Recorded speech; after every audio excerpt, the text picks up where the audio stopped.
पचमढ़ी में हुई कैबिनेट बैठक में इंदौर मेट्रो की सौगात देने पर मोहन सरकार ने प्रधानमंत्री नरेंद्र मोदी के प्रति आभार व्यक्त किया। मंत्री कैलाश विजयवर्गीय ने फैसलों की जानकारी देते हुए कहा कि इंदौर और उज्जैन के बीच मेट्रो चलाने की योजना बनाई जा रही है, जो 2028 में सिंहस्थ से पहले शुरू हो सकती है। जानिए आखिर कैबिनेट बैठक में क्या कुछ फैसले हुए, इस खास रिपोर्ट में। सबसे पहले हम सब गौरवान्वित हैं, पूरा मंत्रिमंडल गौरवान्वित है कि हम सब ने डॉक्टर मोहन यादव जी के नेतृत्व में राजा भगत सिंह जी के कर्मभूमि जन्मभूमि पर आकर यहाँ पर कैबिनेट की है और एक विराट व्यक्तित्व के धनी जिन्होंने 1857 के क्रांति में तात्या टोपे जी के साथ मिलकर जिस प्रकार अंग्रेजों के छक्के छुड़ाए थे, और न छक्के छुड़ाए बल्कि मुझे आज यहाँ आने के बाद पता चला कि यहाँ की घाटियों में उन्होंने श्वेत मक्खी पाल रखी थी और जैसे ही अंग्रेज घुसे तो श्वेत मक्खी पे हमला कर दिया तो उन्होंने सेना को भगा दिया। ये शायद विश्व का एक पहला कोई उदाहरण होगा कि राजा भगत सिंह जी ने मतलब शहद की मक्खियों से सेना को भगाने का काम किया। ये मेरे लिए भी नई जानकारी थी और शायद हमारे मंत्रिमंडल के साथियों के लिए भी नई जानकारी थी। जो उनकी वीरता थी, जो उनका पौरुष था, वो निश्चित रूप से अभिनंदनीय है और आज हम सब लोग कृतज्ञ हैं कि उनकी कर्मभूमि, उनकी जन्मभूमि पर आकर हमने मध्य प्रदेश सरकार के बहुत सारे महत्वपूर्ण निर्णय लिए हैं। हम उनके चरणों में एक बार फिर से कृतज्ञता व्यक्त करते हैं। ये तो मैंने सुना था कि वे नर्मदांचल के शिवाजी कहलाते थे, क्योंकि यहाँ की घाटियों के बारे में उनको जितना अध्ययन था तो वो मार के उन घाटियों में छुप जाते थे और अंग्रेज उनको ढूंढते ही रहते थे। पर इतनी वीरता के साथ उन्होंने अंग्रेजों का सामना किया और अंग्रेजों ने थक हार गए तो मद्रास रेजिमेंट को बुलाकर यहाँ पर 10,000 सैनिक पूरे क्षेत्र को घेर कर उनको पकड़ते ले गए, उनको फांसी दी गई। आप समझ सकते हैं कि एक व्यक्ति जो 1500 की सेना में बनाकर और अंग्रेजों से लड़ता रहा, उनको परास्त करता रहा, उनकी बड़ी बड़ी सेना को हराता रहा, उनके लिए 10,000 सैनिकों का एक दल मद्रास से बुलाकर, मद्रास रेजिमेंट बुलाकर, कितना आतंक होगा अंग्रेजों के दिमाग में उनके प्रति। और इसीलिए आज मंत्रिमंडल ने निर्णय भी लिया कि इस अभ्यारण्य का नाम जो यहाँ पर है राजा भगत सिंह वन्यजीव अभ्यारण्य पचमढ़ी नाम रखेंगे हम इसका।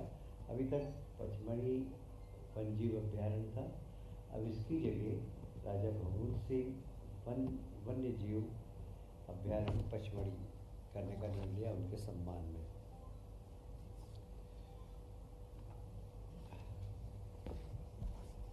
आज माननीय मुख्यमंत्री जी ने कैबिनेट के पहले, जैसे कि आप सब जानते हैं कि मालवा की महारानी लोकमाता अहिल्याबाई की 30वीं जन्म शताब्दी के अवसर पर 31 तारीख को समापन के रूप में माननीय प्रधानमंत्री जी के मुख्य अतिथि में विराट महिला सशक्तिकरण सम्मेलन किया था।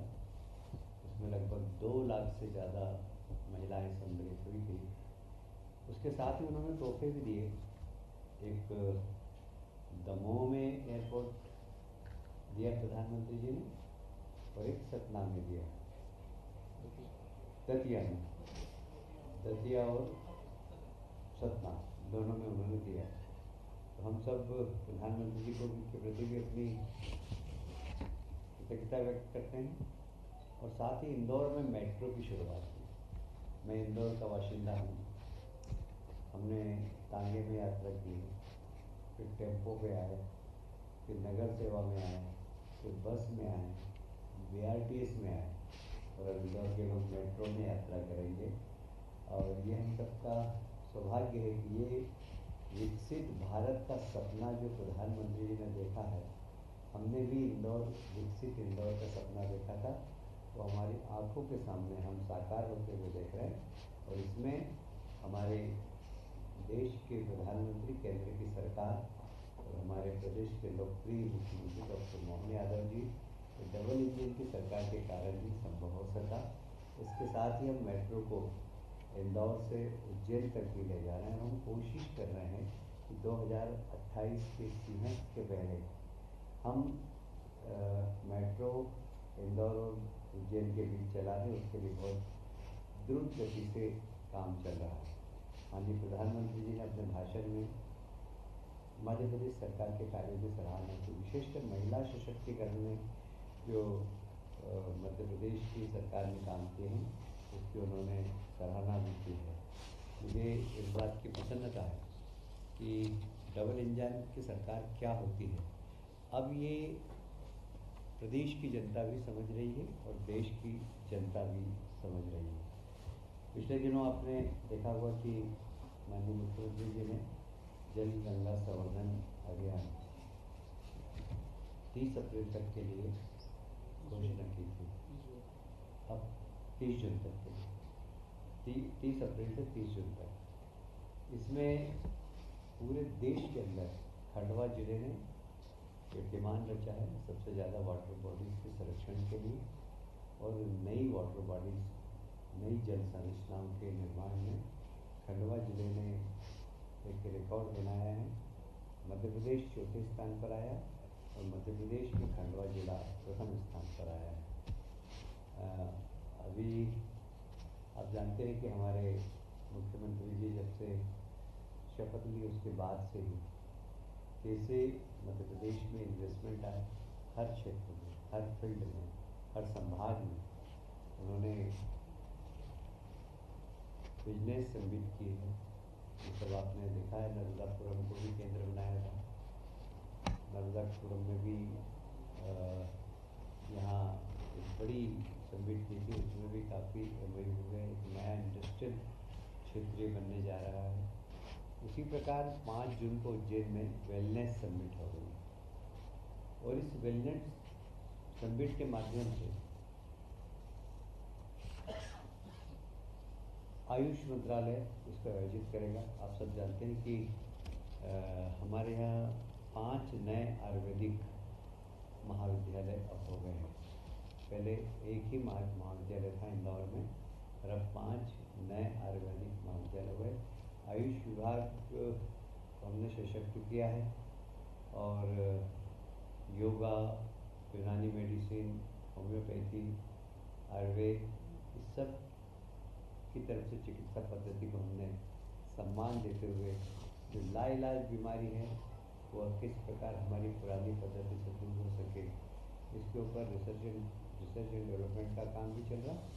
और साथ ही जो 5 जून को होने वाली इस वेलनेस समिट में हमारे यहाँ बड़े बड़े संत भाग लेने वाले हैं।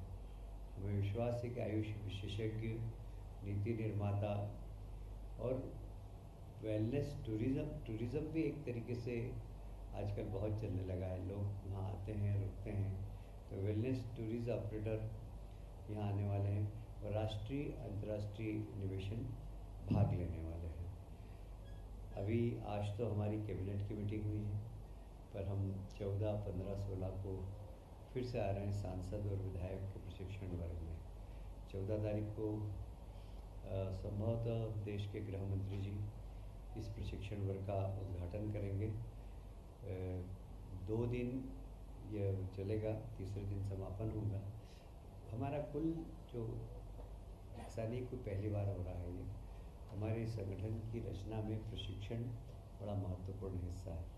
तो कोई नया विषय नहीं, आप लोगों को कौतूहल होगा कि प्रशिक्षण हो रहा है, क्या होगा, कुछ नहीं। हमारे विचार, कार्य पद्धति, लोक व्यवहार, हमारी दिनचर्या कैसी होनी चाहिए, मीडिया पे हमारा किस प्रकार, सोशल मीडिया, फिर योग प्रतिदिन करना चाहिए, प्राणायाम करना चाहिए, इस संदर्भ में विधायक सांसदों से चर्चा करेंगे गृह मंत्री जी। और मीडिया प्रबंधन, सोशल मीडिया प्रबंधन विशेष रूप से उस पर माननीय सांसद और विधायकों से चर्चा करेंगे। तीसरे दिन इसमें ये भी विषय आ सकता है कि आपके निर्वाचन क्षेत्र में चुनौतियाँ क्या क्या है, आपके निर्वाचन क्षेत्र में विकास की क्या क्या संभावना है, आपके निर्वाचन क्षेत्र में इन्वेस्टमेंट की क्या क्या संभावना है, सब बातों पर चर्चा होगी। और यहाँ पर लोक माता अहिल्याबाई के जीवन पर एक नाटिका का भी मंचन किया जाएगा, जिसमें आप सब भी आमंत्रित हैं, क्योंकि वह नाटिका बहुत ही अच्छे तरीके से इसको मंचित किया गया है महाराष्ट्र के कलाकारों ने। तो आप सबको भी मैं निमंत्रण देता हूँ। महाजून में एक जनजाति आधारित सम्मेलन भी हम लोग कर रहे हैं। 7 जून को बेगा समाज का सम्मेलन हमारा बजाग डिंडोरी जिले में होगा। 9 जून को बिरसा मुंडा, जो कि राबिनहुड ऑफ भील संप्रदाय बोलते हैं उसको, भीलों और भिलालों का राबिनहुड है वो, ऐसे बिरसा मुंडा का जन्म दिवस पर कोल सम्मेलन व्यवहारी शहडोल में होगा। 18 जून को सहारिया जाति के जो हमारे आदिवासी हैं उनका सम्मेलन कोलारस और शिवपुरी में होगा। और मुझे बहुत प्रसन्नता है कि राजा भगवत सिंह कोरकू जाति से आते हैं और उनके सम्मान में भी कोरकू जाति के लोगों के साथ सम्मेलन करेंगे। 9 जून से 21 जून तक प्रधानमंत्री के 11 वर्ष पूरे होने पर पूरे ही देश में कार्यक्रम होंगे। 11 वर्षों में माननीय प्रधानमंत्री जी के कार्यकाल में किस प्रकार प्रगति हुई है देश की। आप सभी जानते हैं कि हम देश दुनिया के नक्शे में, आर्थिक नक्शे में भारत 16वें नंबर पर आया, फिर 11वें नंबर पे आया, आज 4थे नंबर पे है हमारी इकोनॉमी, और हम जल्दी ही 3रे नंबर की विश्व की सबसे बड़ी इकोनॉमी होंगे। मुझे ये कहते हुए बहुत गर्व है कि हमारी सेना विश्व की 3रे नंबर की बड़ी सेना है, और वो सेना है जो दूसरे के घर में जाकर मार के आने का साहस रखती है। ये भी हमारे देश के प्रधानमंत्री जी के नेतृत्व की बहुत बड़ी उपलब्धता है।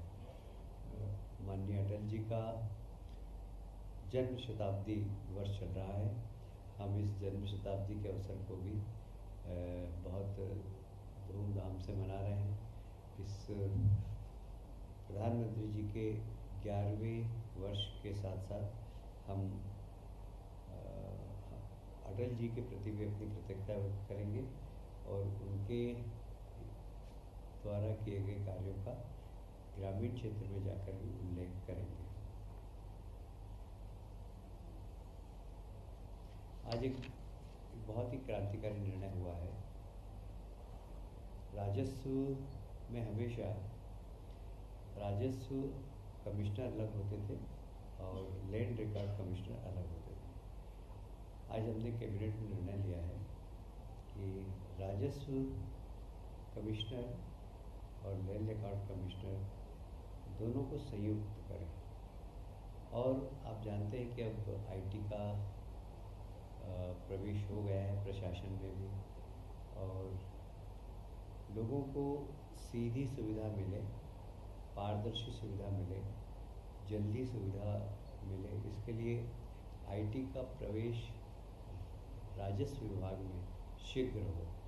और इसीलिए पिछले दिनों जिस प्रकार हमारे यहाँ इस क्षेत्र के अंदर प्रदेश में कंप्यूटराइजेशन हुआ है, उसकी पूरी प्रशंसा केंद्र ने भी की है, और अब इसको और ज़्यादा तीव्र गति से अच्छा काम करने के लिए साधारणतः होता ये है व्यवहारिक रूप से जो तहसीलदार होते हैं, उनका तहसीलदार न्यायालय भी चलता है, और राजस्व के प्रकरण को सुनते हैं, साथ में लॉ एंड ऑर्डर का भी काम देखते हैं। अब तहसीलदार को 2 श्रेणी में बांटेंगे कि जो राजस्व के न्यायालय देखते हैं वो सिर्फ न्यायालय देखेंगे, और लॉ एंड ऑर्डर करने वाले वो लॉ एंड ऑर्डर को ही संभालेंगे। जब इन दोनों कमिश्नरों को हम एकीकृत कर रहे हैं, तो जो एक कमिश्नर होगा उसका नाम होगा commissioner land resources and management. यह एक पद हो रहा है 2 पद की जगह, लैंड रिसोर्स एंड मैनेजमेंट। मुझे ये बताते हुए बहुत प्रसन्नता है कि इस विभाग में लगभग हम 500 पदों का विलोपित कर रहे हैं और 1200 नए पद का सृजन कर रहे हैं। 1200 नए पद ऐसे, जो मैंने पहले ही कहा कि आईटी आज की तारीख में एक महत्वपूर्ण पारदर्शी प्रशासन चलाने का एक तरीका है। तो हम आईटी के क्षेत्र में काम करने वाले लोगों को यहाँ पर उनके पद सृजन कर रहे हैं और उनको कैसे राजस्व विभाग में फास्ट काम हो, किसानों को असुविधा नहीं हो और उनको घर बैठे नामांतरण सीमांकन मिल सके। हालांकि मुख्यमंत्री जी ने 2 बार अभियान चलाया और लाखों की संख्या में नामांतरण, भूभाटन और इसके जो किसानों की समस्या उसके निराकरण की कोशिश की है। फिर भी डे टू डे में किसानों की शिकायत आती, तो हम उसको और पारदर्शी बनाना चाहते हैं और चाहते हैं कि किसान बस आवेदन करे, उसको किसी से मिलने की ज़रूरत नहीं और उसका सीमांकन हो जाए, भूभाटन हो जाए, जो भी राजस्व संबंधी समस्या का उसका निराकरण हो जाए। इसलिए यह एक बिल हम आज लाए हैं और बड़ा महत्वपूर्ण बिल है। इसमें बहुत सारे बिंदु हैं। इसकी डिटेल हम आपके जब हम अभी एक परिपत्र जारी करेंगे, हमारा प्रेस नोट आएगा, उसमें आपको मिल जाएगा। देश का पहला राज्य ये शायद इस प्रकार का परिवर्तन करने वाला, इस प्रकार की तेज गति से राजस्व विभाग को चलाने वाला, ये देश का प्रथम राज्य होगा मध्य प्रदेश। उसी प्रकार मध्य प्रदेश में श्रम विभाग में बहुत सारे संशोधन पहले भी किए हुए हैं। पहले जब मैं आईटी मिनिस्टर था तो हम लोगों ने, जब आईटी कंपनियां हम लाए तो एक बड़ी समस्या थी कि महिलाएं, जो हमारा पहले लेबर लॉ था उसके अंदर महिलाओं को रात में काम करने के लिए अनुमति नहीं थी। हमारे प्रदेश के अंदर लेबर लॉ ऐसा बना था, हमने उसे परिवर्तन किया कि सुरक्षित तरीके से जहाँ पर महिलाएं काम कर सकती हों और रात में भी जा सकती हैं, और इसलिए लेबर लॉ में हमने उस वक्त भी चेंज किया था। अभी फिर हम चेंज कर रहे हैं क्योंकि अनेक बार कॉन्ट्रैक्ट बेसिस पर जो काम करने वाले मजदूर हैं उनका फैक्ट्री में शोषण होता है, उनका शोषण नहीं हो, इसलिए हमने कुछ ठेका श्रम विनियम उत्पादन अधिनियम 2070 में 20 ठेका श्रमिक सीमा को 50 तक बढ़ाया जाना प्रस्तावित किया है। ऐसे ही कारखाना अधिनियम 48 में 10 श्रमिक के स्थान पर 20 श्रमिक, और वो भी बिना हाथ से काम करने वाले, जो कि एक तो मशीन पे काम करते हैं और कुछ ऐसे उद्योग होते हैं जहाँ पर हाथ से काम किया जाता है, तो उनको भी 20 श्रमिक के स्थान पर 40 श्रमिक की संख्या बढ़ाई गई है। ऐसे बहुत सारे ऐसे क्रांतिकारी परिवर्तन किए गए जिससे कि औद्योगिकरण में श्रमिकों की समस्या का निराकरण हो सके, और इसमें इस बात का ध्यान रखा गया है कि श्रमिकों का अहित नहीं हो, उनके अधिकारों का संरक्षण करते हुए हमने लेबर एक्ट में संशोधन किया है।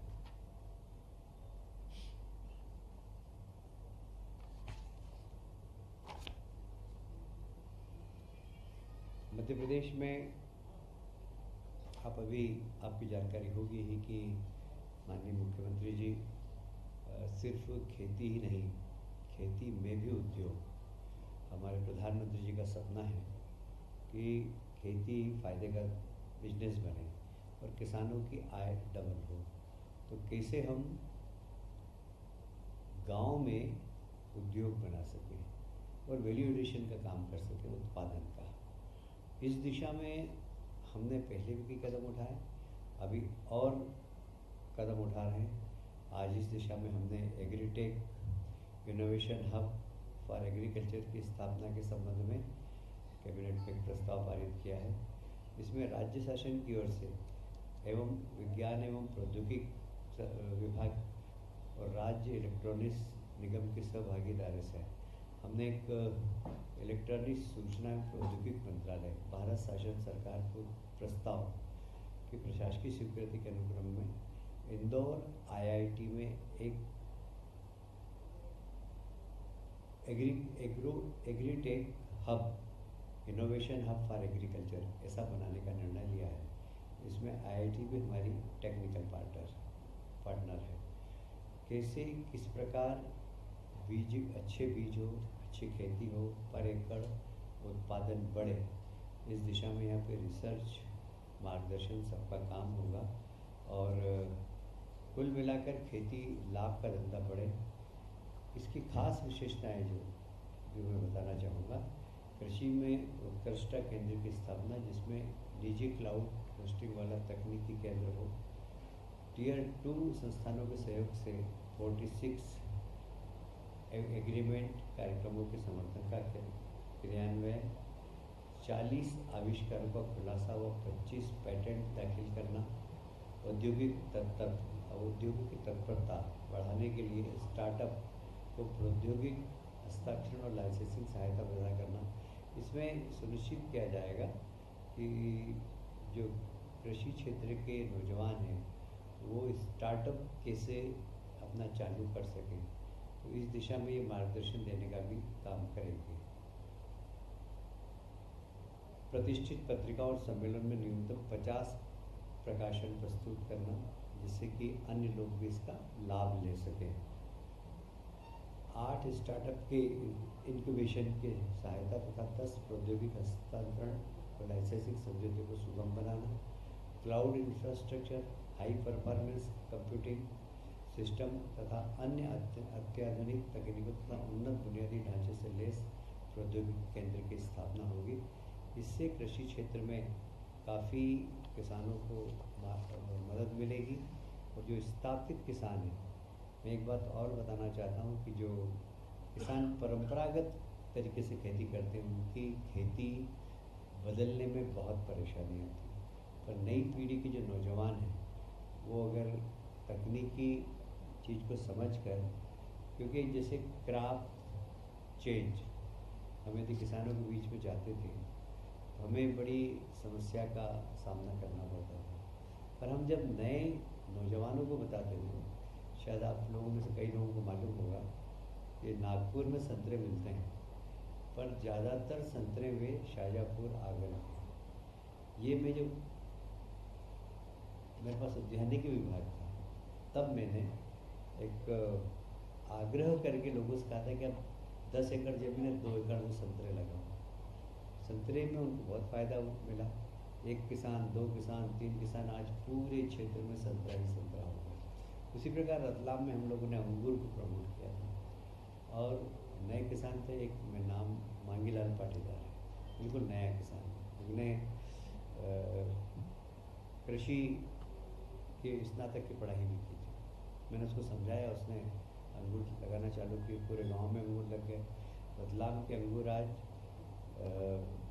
महाराष्ट्र के अंगूर के नाम से बिक रहे हैं। फिर मैंने ही उसको सुझाव दिया कि तुम इसकी वाइन भी बनाओ। मध्य प्रदेश पहला राज्य जिसने किसान को वाइन बनाने की लाइसेंस दिया। उसकी वाइन आज भी चलती है। ये बात सही है कि मार्केट में उतना शेयर नहीं है उसका, पर अंगूर की शराब बनाने के लिए हमने किसानों को उस समय, तो कुल मिलाकर किसान उन्नत किसान बने, नई तकनीकी के माध्यम से कोशिश करें और कृषि करें। और क्रॉप चेंज, अभी आपको मालूम ही होगा कि केंद्र सरकार ने भी एक बहुत बड़ा इनिशिएटिव लिया है। हर ज़िले के अंदर 4-4 कृषि वैज्ञानिक भेजे हैं।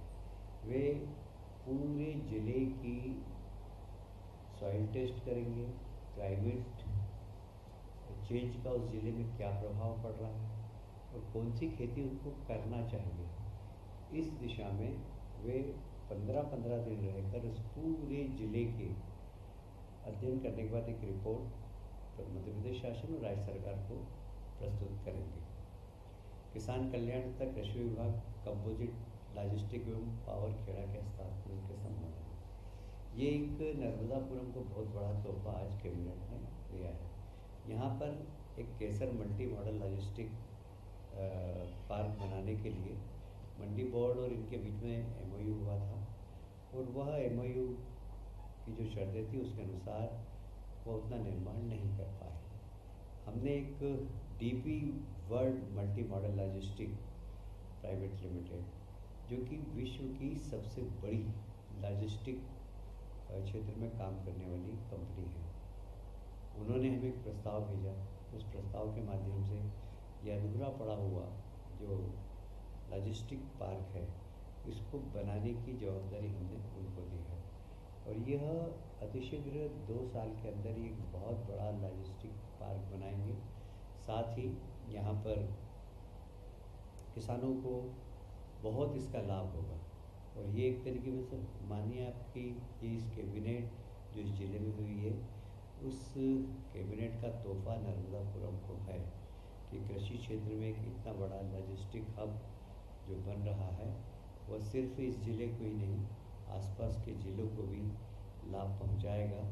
आज मंत्रिमंडल ने इसको अनुमोदित कर दिया है। इतना ही आज कैबिनेट में निर्णय हुआ। आप अगर कुछ पूछना चाहें तो पूछ सकते हैं।